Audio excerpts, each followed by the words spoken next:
Hey guys, my name is Anuradha. Welcome to our channel GK Guidance and Knowledge. Happy morning to all of you. कैसी है मेरी GK family? I hope सभी अच्छे होंगे, अपनी सेहत, फैमिली और पढ़ाई का ध्यान काफ़ी अच्छे से रखिए। चलिए शुरुआत करते हैं कल के क्वेश्चन के साथ में। ये क्वेश्चन आपसे पूछा गया था, इसका आंसर आपको देना है। किसके रेफरेंस में? इंसेफ्लाइटिस, एक्यूट इंसेफ्लाइटिस सिंड्रोम, जिसे इन शॉर्ट हम AES बुलाते हैं, इसके बारे में बताना है। ये एक सीवियर केस है इंसेफ्लाइटिस का, जो कि ट्रांसमिट होता है मच्छर, मॉस्किटो के द्वारा। वर्ल्ड हेल्थ ऑर्गेनाइजेशन ने 2006 के अंदर ये टर्म AES, इसके अंदर एक ग्रुप ऑफ डिजीज़ हैं जो कि सिमिलर हैं, उनके अंदर डिफरेंस करना बहुत ही डिफिकल्ट होता है। फिर अगली स्टेटमेंट है, वायरस है वो ओनली कॉन्जिक्यूटिव एजेंट्स है, जिसकी वजह से एक्यूट इंसेफ्लाइटिस सिंड्रोम है वो उसकी केसेस निकल कर आते हैं, वो फैलता है। ये डिजीज़ मोस्ट कॉमनली इफेक्ट करता है चिल्ड्रंस और यूथ को। हमारे ऑप्शन हैं first, second, third, fourth, third और फोर्थ। ये देख लेते हैं इसके बारे में। ये किस वजह से न्यूज़ में है? जल जीवन मिशन, JJM बुलाते हैं इन शॉर्ट में, ये प्रोवाइड करवाना चाहती है water supply 97 lakh house holds तक 5 स्टेट के अंदर, जो कि Japanese encephalitis, acute encephalitis syndrome, इससे अफेक्टेड स्टेट्स हैं, जैसे कि आसाम है, बिहार है, तमिलनाडु है, उत्तर प्रदेश है, वेस्ट बंगाल है।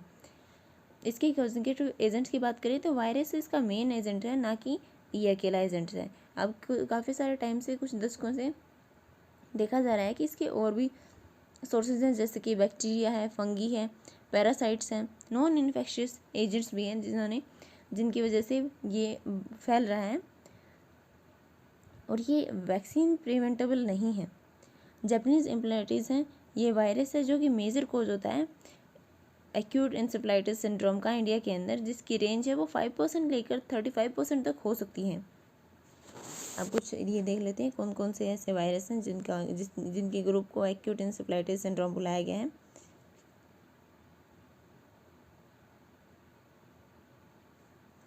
वो कौन कौन से हैं? Herpes simplex virus, Nipah virus, Zika virus, influenza virus, West Nile virus, Chandipura virus, mumps, measles, dengue. और इसका डायग्नोज किया जाएगा national vector borne disease control programme, जिसे हम NVBDCP इन शॉर्ट बुलाते हैं। इंडिया के अंदर ये सेटअप किया गया है। नेशन वाइड इसके लिए सर्वेलेंस किया जाएगा इसके द्वारा। साइंटिस्ट हैं वो सर्वेलेंस नेटवर्क के ऊपर काम कर रहे हैं इंसेफ्लाइटिस सिंड्रोम के बारे में, ताकि डायग्नोज किया जा सके इसे और एंटीबॉडी कैप्चर की जा सके एल्सा के थ्रू। इंडिया के अंदर रिकॉर्ड किया गया है कि 6% जो एक्यूट इंसेफ्लाइटिस सिंड्रोम है, उसकी वजह से फर्टिलिटी है वो 25% तक इंक्रीज़ हुई है चिल्ड्रंस के अंदर। आसाम, बिहार, झारखंड, उत्तर प्रदेश, मणिपुर, मेघालय, तमिलनाडु, त्रिपुरा, कर्नाटका, वेस्ट, इनसे सबसे ज़्यादा अफेक्ट हुए हैं। Ministry of health and family welfare है वो क्या काम कर रही है? वो स्ट्रेंथ करने की कोशिश कर रही है और एक्सपेंड करने की कोशिश कर रही है। जापानीज इंसेफ्लाइटिस की वैक्सीनेशन करवानी चाहती है और स्ट्रेंथन कर रही है पब्लिक हेल्थ की जो एक्टिविटीज़ हैं उनको, ताकि बेटर क्लिनिकल मैनेजमेंट किया जा सके इन केसेस का। और मिनिस्ट्री ऑफ जल शक्ति है वो काम कर रही है सेफ वाटर सप्लाई पहुंचाने की। Women and child development ministry है वो काम कर रही है प्रोवाइड करवाने के लिए high quality nutrition vulnerable childrens को। Ministry of social justice and empowerment का क्या काम है इसके अंदर? वो डिस्ट्रिक्ट्स के अंदर डिसेबिलिटी रिहेबिलिटेशन सेंटर्स बना रहे हैं, ताकि जो डिसेबिलिटी मैनेजमेंट और रिहेबिलिटेशन एक साथ किया जा सके। Ministry of housing and urban affair वो इंश्योर कर रही है कि सप्लाई सेफ वाटर की स्लम्स के अंदर और टाउन्स के अंदर पहुंचाई जा सके। मिनिस्ट्री ऑफ एजुकेशन का काम है कि वो प्रोवाइड करवा सके सभी को फैसिलिटीज़, मेनली जो डिसेबल चिल्ड्रंस हैं उनकी एजुकेशन से रिलेटेड। फिर हमारा पहला क्वेश्चन है आज का, हमें बताना है लाइटनिंग की रेफरेंस में इनमें से कौन सी स्टेटमेंट है वो करेक्ट है। लाइटनिंग नेचुरल कॉजेज़ के अंदर सबसे बिगेस्ट कंट्रीब्यूटर होता है, जिसकी वजह से एक्सीडेंटल डेथ देखने को मिलती है। और पीपल जो कि मोस्ट कॉमनली स्ट्रक हो जाते हैं ग्राउंड करंट्स की वजह से, इनमें से कौन सी स्टेटमेंट करेक्ट है? फर्स्ट ओनली, सेकंड ओनली, दोनों, ये दोनों में से कोई नहीं। हमारा आंसर क्या होगा? हमारा आंसर होगा C, बिकॉज दोनों की दोनों स्टेटमेंट है वो करेक्ट है। इसके बारे में देख लेते हैं। इंडिया है वो उसकी second annual lightning report present हुई है, रिसेंटली पब्लिश हुई है। उसके अकॉर्डिंग बताया गया है कि इंडिया के अंदर सबसे बड़ा कारण हुआ है नेचुरल डेथ में, नेचर की फोर्सेस की वजह से डेथ होने में वो लाइटनिंग का कंट्रीब्यूशन रहा है इसके अंदर। 11 जुलाई की बात करें तो हम 2021 के अंदर 70 लोगों की डिफरेंट पार्ट्स हैं इंडिया के अंदर, उनके अंदर एक ही दिन में डेथ हो गई है। सबसे ज़्यादा कहाँ पे हुई? उत्तर प्रदेश और राजस्थान के अंदर। इस रिपोर्ट के अंदर बिहार है, वो रिपोर्ट किया गया है कि लाइटनिंग के सबसे ज़्यादा केसेस वहीं पे देखने को मिल रहे हैं। 1 अप्रैल 2020 से लेकर 31 मार्च 2021, ये एक हमारा फाइनेंशियल ईयर होता है कि 1 अप्रैल से शुरू होता है और 31 मार्च तक चलता है। इस टाइम में देखा गया है कि 401 डेथ्स हैं वो रिपोर्ट की गई हैं। बिहार है उसके बाद में उत्तर प्रदेश, जिसके अंदर 238 केसेस देखने को मिले इसी टाइम के अंदर। फिर उसके बाद में यूपी है, फिर उसके अंदर उत्तर प्रदेश के बाद में मध्य प्रदेश है, जिसके अंदर 228 केसेस देखने मिले। उड़ीसा में 156, जबकि झारखंड में 132। ये इतना डाटा याद करने की ज़रूरत नहीं है, ये बस आपको दिखाने के लिए लाया गया है कि कितने सारे केसेस निकल कर आ रहे हैं। बाकी सभी स्टेट्स के अंदर बात करें तो 100 डेथ देखने को मिली इस पूरे टाइम के अंदर। मेजॉरिटी स्टेट्स हैं वो रिपोर्ट कर रहे हैं कि उनके अंदर जो थंडरस्टॉर्म बोल्ट की वजह से, थंडरबोल्ट स्ट्राइक की वजह से जो डेथ्स होती है 2019 और 2020 के अंदर वो कम देखने को मिली है। लेकिन बिहार के अंदर रिकॉर्ड किया है कि इसके अंदर 81% का जंप देखने को मिला है। 221 डेथ्स देखने को मिली थी 2019 और 20 के बीच में, जबकि अब 2020 के बाद 20 और 21 के मार्च के बीच में बात करें तो 401 हो गई हैं। ये आप देख सकते हैं इसके अंदर काफ़ी ज़्यादा इंक्रीज़ हुआ है। ओवरऑल ये इसके अंदर 34% का इंक्रीज़ हुआ है लाइटनिंग स्ट्राइक्स के अंदर कंट्री के अंदर, और इंक्रीज़ हो गया है इसके अंदर 1.38 करोड़ स्ट्राइक्स आई हैं। या जो लाइटनिंग की स्ट्राइक्स आती हैं उनके बारे में बात की हुई है, वो 1.38 करोड़ आई हैं 2019 से 20 के बीच में, जो कि 1.85 हो गई हैं 2020 से 2021 के बीच में। स्ट्राइक का 331% इंक्रीज़ हुआ पंजाब के अंदर, और उसके बाद में बिहार के अंदर 168% इंक्रीज़ हुआ है, और इसके अंदर जो हरियाणा है उसके अंदर 164, पुदुचेरी के अंदर 170%, हिमाचल प्रदेश के अंदर 105%, वेस्ट बंगाल के अंदर 100%। हालांकि डेथ्स हैं वो कम हुई हैं, लेकिन जो लाइटनिंग की जो इवेंट्स हैं वो बढ़ गए हैं। लाइटनिंग एक ह्यूज पार्क होता है इलेक्ट्रिसिटी का एटमॉस्फेयर के अंदर, जिस कहाँ पे? क्लाउड में, एयर में और ग्राउंड पे। यहाँ पे 3 तरह की लाइटनिंग होती है। इंट्रा क्लाउड होती है और क्लाउड से ग्राउंड तक होती हैं। जो रिपोर्ट्स हैं उनके द्वारा बताया गया है कि जो किलिंग होती है वो मेनली क्लाउड से ग्राउंड के अंदर लाइट आने की वजह से होती हैं। इसके अंदर जो ग्रेटेस्ट नंबर जो है डेथ का वो कहाँ पे देखने को मिलता है कि ज़्यादातर लोग हैं वो पेड़ के नीचे खड़े हो जाते हैं। तो कुछ तो उनकी वजह से डेथ हो जाती है, और कुछ रीज़न होता है इसका कि 25% लोग हैं वो ओपन ग्राउंड के अंदर ही स्टक हो जाते हैं। फिर हमारा अगला क्वेश्चन है कोंगू नाडू, ये कॉमनली यूज़ किया जाता है नेम कहाँ, किसके पार्ट के बारे में? ऑप्शन है केरला, कर्नाटका, तेलंगाना, तमिलनाडु। तुम्हारा आंसर क्या होगा? हमारा आंसर होगा डी, ये तमिलनाडु के बारे में बात हो रही है। यहाँ पे आप देख सकते हैं ये कोंगू नाडु यहाँ पे है। यहाँ पे तोड़ाई नाडु, नाडू नाडु, चोला नाडु और पांड्या नाडु है। अगर इनमें से कोई और नाम देखकर पूछते हैं तो वो भी आप ध्यान में रखिएगा। लेकिन कोंगू नाडु है वो रिसेंटली जो बीजेपी के द्वारा जो मिनिस्ट्रीज की लिस्ट निकाली गई है उसकी वजह से न्यूज़ में आ गया है। इसकी वजह से जो पॉलिटिकल सर्कल के अंदर और जो कि सोशल मीडिया के ऊपर कोंगू नाडु के नाम से एक ट्रेंड चल गया है, जिसकी वजह से जो कि इनफॉर्मल नेम है किसी रीजन का, वेस्टर्न पार्ट जो तमिलनाडु का उसका, इस नेम को ये क्यों न्यूज़ में है? क्योंकि जो मिनिस्टर हैं, नए मिनिस्टर चुने गए हैं एल मुरुगन, ये कोंगू नाडु से ही ताल्लुक़ रखते हैं, इस वजह से ये न्यूज़ में आ गया। कोंगू नाडु है वो ऐसा प्लेस है जिसके पास कोई पिन कोड नहीं है और ना ही इसे फॉर्मली नाम दिया गया है, लेकिन ये कॉमनली यूज़ किया जाता है वेस्टर्न पार्ट के लिए तमिलनाडु के अंदर। तमिल लिटरेचर के अंदर 1 ऑफ द 5 जो रीजन्स हैं तमिलनाडु के अंदर एनिसेंट ट्राइब के अंदर उनके नाम दिए जाते हैं, जिनके बारे में हमने पीछे देखा ही है। तो उन्हीं के अंदर मेंशन है कोंगू नाडु, जो कि संगम लिटरेचर के अंदर सेपरेट टेरिटरी दिखाई गई है। प्रेजेंट में स्टेट है जो तमिलनाडु, उसके अंदर नॉर्मली इनफॉर्मली इसे नाम इस रीजन को बुलाया जाता है। कौन कौन से एरियाज को? नीलगिरीज को, कोयम्बतूर को, त्रिपुर को, ईरोड को, कारनूर को,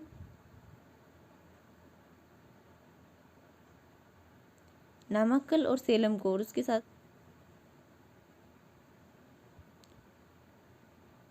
ओडेनचैट्रम और वेदांतसुदूर ये डिंगोल डिस्ट्रिक्ट के अंदर आते। पापरेडपिटी ये कहाँ पे आता है, ये धर्मपुरी डिस्ट्रिक्ट के अंदर आते हैं। फिर हमारा अगला क्वेश्चन है, इन सभी स्टेटमेंट को कंसिडर करना है किसके रिगार्डिंग, जो मिथोनिज्म होता है उसके बारे में बताना है। मिथोनिज्म एक माइक्रो ऑर्गेनिज्म होता है जो कि केपेबल होता है कि वो जनरेट कर पाए मीथेन को एक मेटाबॉलिक बायो प्रोडक्ट के रूप में। ये सर्वाइव नहीं कर सकते हाई टेम्परेचर के अंदर। इनमें से कौन सी स्टेटमेंट है वो करेक्ट हमें बताना है। फर्स्ट ओनली, सेकंड ओनली, दोनों या फिर दोनों में से कोई नहीं। तुम्हारा आंसर क्या होगा, हमारा आंसर होगा फर्स्ट ओनली। अपने इस स्पेस क्राफ्ट ने टाइटन के ऊपर मीथेन का लिक्विड ओशन देखा, तो उसके बारे में बताया जा रहा है। मोस्ट ऑफ जो मीथेन है वो अर्थ के ऊपर बायोलॉजिकली ओरिजिन होती है। माइक्रो ऑर्गेनिज्म है जिनके अंदर मिथोनोजेंस हैं, वो केपेबल होते हैं कि वो जनरेट कर पाए मीथेन को एक मेटाबॉलिक बायो प्रोडक्ट के रूप में। उनके अंदर कोई भी रिक्वायरमेंट नहीं होती है ऑक्सीजन की जिंदा रहने के लिए। ये वाइडली डिस्ट्रीब्यूटर होती है नेचर के अंदर, और ये पाए जाते हैं स्वम्स के अंदर, डेड ऑर्गेनिज्म ऑर्गेनिक मैटर के अंदर, और इवन जो ह्यूमन का गट है उसके अंदर भी ये जो भारी मात्रा में पाई जाती हैं। ये जानी जाती हैं कि ये सर्वाइव कर सकती हैं हाई टेम्परेचर के अंदर।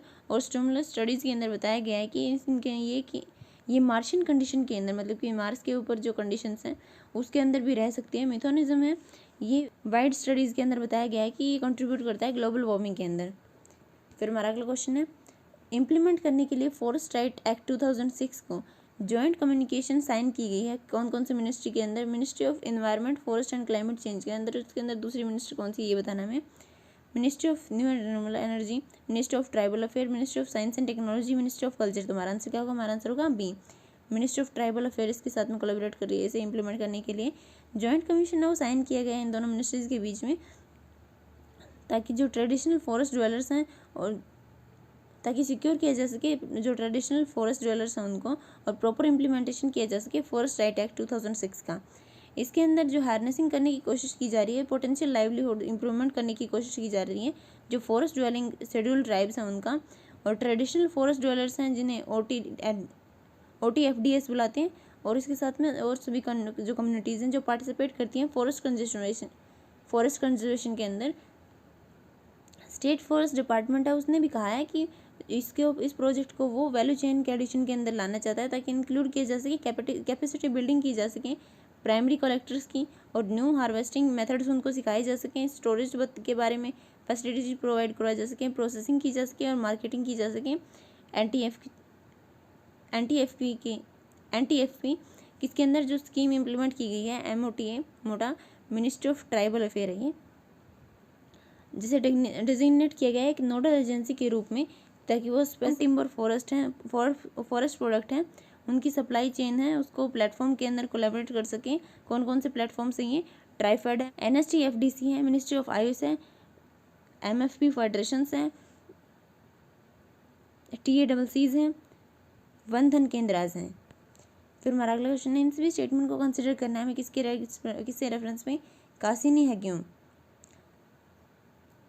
सैटर्न के ऑर्बिट में जाने वाला, और हैग्यूम प्रोब ये फर्स्ट ह्यूमन मेड ऑब्जेक्ट है जो कि लैंड किया था, जो कि ह्यूमन के द्वारा बनाया गया है, और जो आउटर स्पेस के अंदर, आउटर सोलर सिस्टम के अंदर लैंड किया था।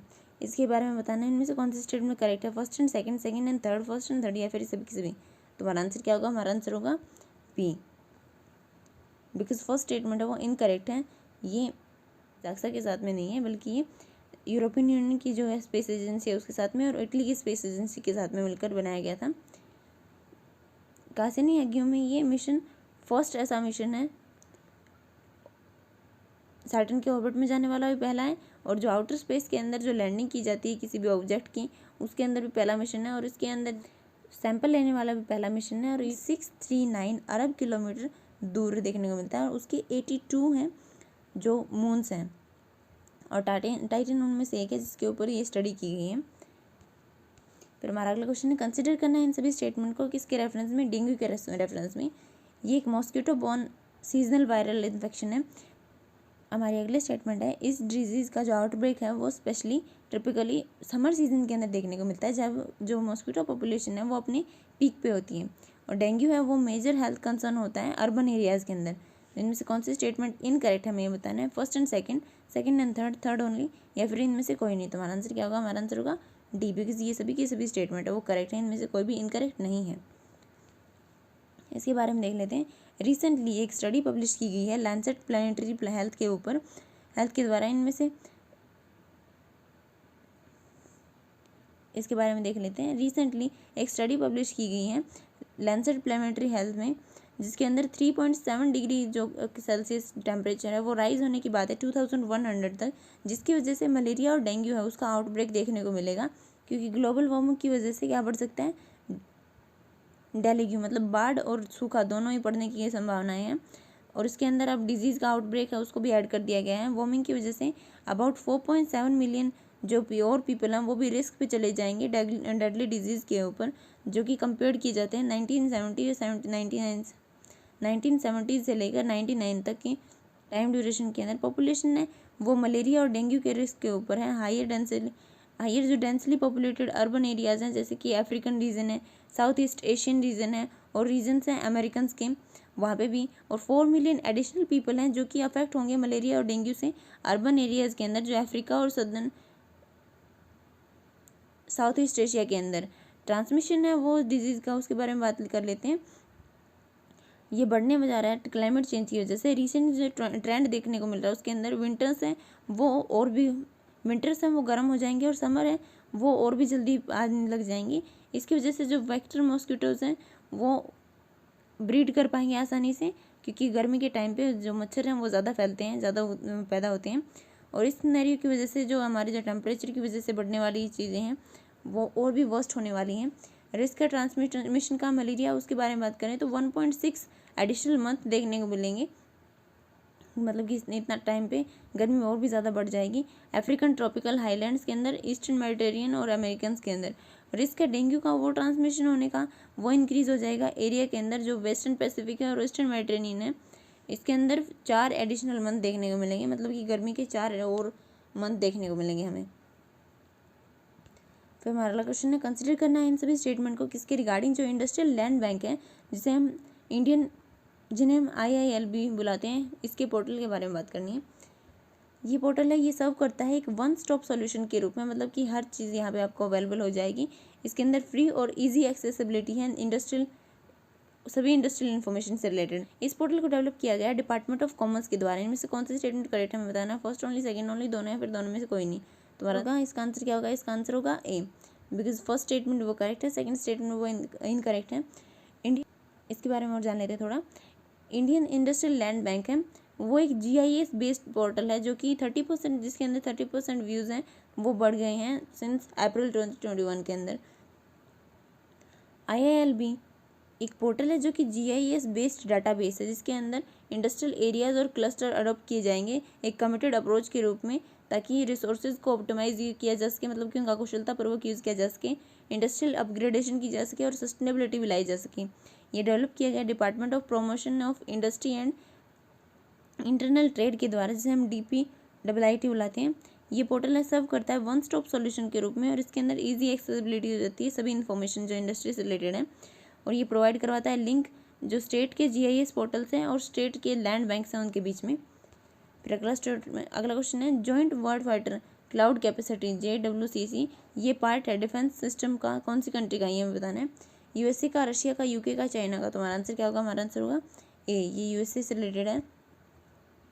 इसके बारे में देख लेते हैं। US का डिपार्टमेंट ऑफ डिफेंस जिसे DOD बुलाते हैं उसने कैंसिल कर दिया जो पहले साइन किया गया था क्लाउड कंप्यूटिंग कॉन्ट्रैक्ट, उसको जॉइंट एंटरप्राइज था जो डिफेंस इंफ्रास्ट्रक्चर जो कि एक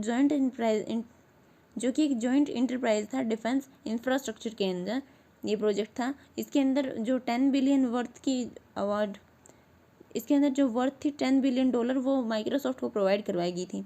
लेकिन अब क्या किया जाएगा, डिपार्टमेंट ऑफ डिफेंस के द्वारा एक नया सिस्टम जिसको joint warfare cloud capability JWCC in short, जो कि US एडमिनिस्ट्रेशन के द्वारा डिवाइड किया गया है कॉन्ट्रैक्ट, जो कि मल्टीपल कंपनीज को दिया जाएगा, यही जाती है उस सिस्टम के ऊपर काम किया जाएगा। इसके अंदर एक से ज़्यादा कंपनीज को ये काम दिया जाएगा, और इसके अंदर माना जा रहा है कि अमेजोन है और माइक्रोसॉफ्ट है वो दोनों इस कॉन्ट्रैक्ट को विन कर लेंगी। फिर हमारा अगला क्वेश्चन है हार्डवेयर वॉलेट के रिस्पेक्ट में हमें बताना है इनमें से कौन सी स्टेटमेंट है वो करेक्ट है।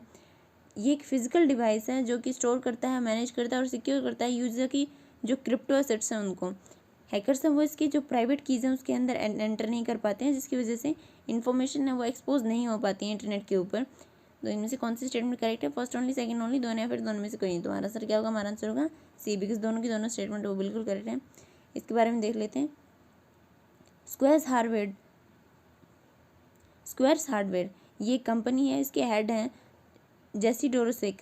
इन्होंने रिसेंटली अनाउंस किया है कि ये कंपनी बनाने जा रही है हार्डवेयर वॉलेट को, और इसके अंदर जो सर्विसेज हैं क्रिप्टो करेंसी बिटकॉइन से रिलेटेड दी जाएंगी। ये डिसीजन लिया गया है ताकि क्रिप्टो करेंसी को मेन स्ट्रीम के अंदर लाया जा सके।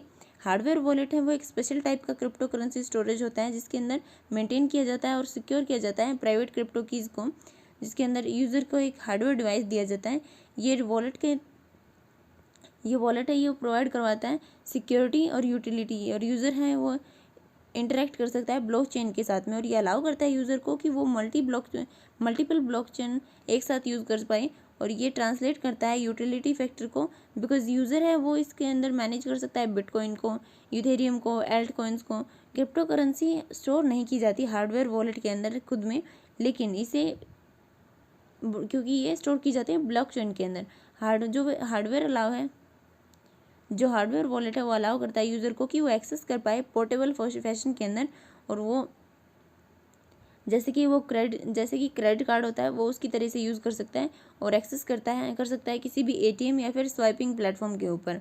हार्डवेयर वॉलेट है वो एक्सट्रीमली सिक्योर माना जाता है, बिकॉज ये साइबर स्पेस से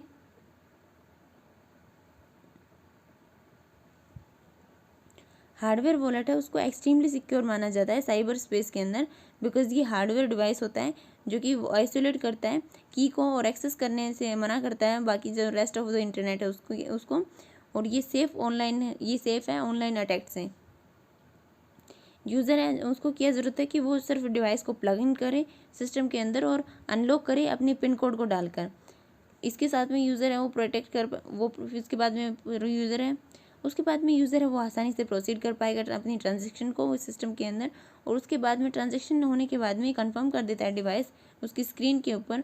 और ब्लॉकचेन है उसके अंदर एक्सेस नहीं किया जाता एक यूनिक डिजिटल सिग्नेचर के बिना जो कि डिवाइस के अंदर स्टोर है। फिर हमारा अगला क्वेश्चन है वियतनाम बॉर्डर करता है वियतनाम किसके साथ में बॉर्डर शेयर करता है? Laos, Thailand, Philippines, Cambodia, China. तो इनमें से कौन सा करेक्ट कोड है हमें बताना है। First second third fourth, first second third fifth या फिर फर्स्ट सेकंड फोर्थ फिफ्थ। तो हमारा आंसर क्या होगा? हमारा आंसर होगा डी, बिकॉज जो ये फिलीपींस है वो टच नहीं करता है इसे। इसके यहाँ पे देख भी सकते हैं ये वियतनाम है, वियतनाम की कैपिटल है वो हनोई है। यहाँ पे चाइना टच कर रहा है, लाओस टच करता है, थाईलैंड टच करता है और कंबोडिया टच करता है, और यहाँ पे मैकोंग भी है, और ये आप साउथ चाइना सी को देख सकते हैं। इसके बारे में बात कर लेते हैं। हाल ही रिसेंटली क्या हुआ है, वियतनाम ने अपॉइंट किया है होर्नी कैसल जर्नल को वियतनाम के बेंगलोर के अंदर, ताकि प्रमोट किया जा सके trade, economic, investment, tourism, educational, cultural और कोऑपरेशन के अंदर वियतनाम और जो स्टेट ऑफ कर्नाटका है उसके बीच में। इंडस्ट्रियलिस्ट एन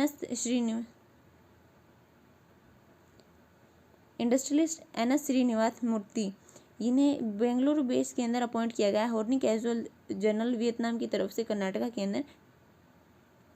ये पहले ऑनरी कैजुअल जर्नल है वियतनाम की तरफ से इंडिया के अंदर। कौन स्टेट है जिसने अनाउंस किया है क्रिएट करने के लिए एक इंडिपेंडेंट डिपार्टमेंट, ताकि प्रोटेक्ट किया जा सके और प्रिजर्व किया जा सके फेथ, कल्चर और ट्रेडिशन को ट्राइब्स के और इंडिजिनस कम्युनिटीज़ के। तो हमारे ऑप्शन है मणिपुर, आसाम, नागालैंड, मिजोरम। इसका आंसर आपको